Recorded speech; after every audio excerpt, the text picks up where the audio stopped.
So here's your $50 million pitch deck advice. If you knew your pitch deck could help you raise millions or block you from it, would you build it the same way?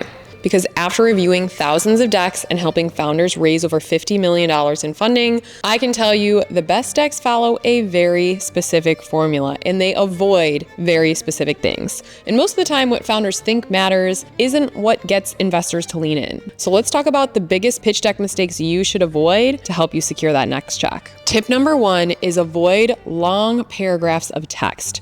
No one wants to be reading and no one has the time. And also, if you're in a live pitch meeting and someone is trying to scan and read your deck, that means they're not listening to you. And you're the most important element in that meeting with investors. So keep your text short and bullet points only, even in a follow-up deck, because you gotta let someone mentally fill in the blanks sometimes. So the next step is to make sure you don't use fancy animations or transitions.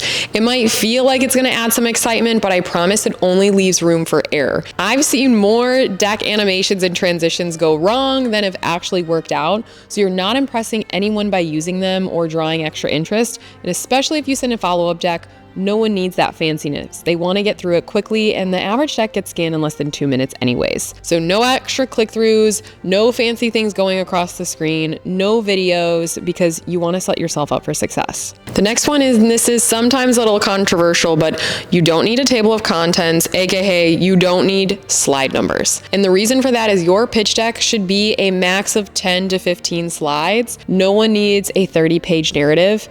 They don't have the time. Investors are getting hundreds of decks a week and thousands per year, so you're just another one in the mix. When you have slide numbers, it means that they're about to read something super lengthy and is strategic on your end so you don't date yourself, because if you need to move around slides or making any edits, it's only gonna be an extra detail to edit and you don't even need it at the end of the day. So avoid a table of contents, no slide numbers needed. All right, and this is one of the most important pieces of pitch deck advice is you should never request an NDA for someone to view your pitch deck. There should not be something that is that confidential on your piece of material to be able to share it. You want investors passing your deck to other investors. So remember, if there's something proprietary on it, it shouldn't even be there anyways. No need for confidential, because technically if someone's already got it, they could pass it around.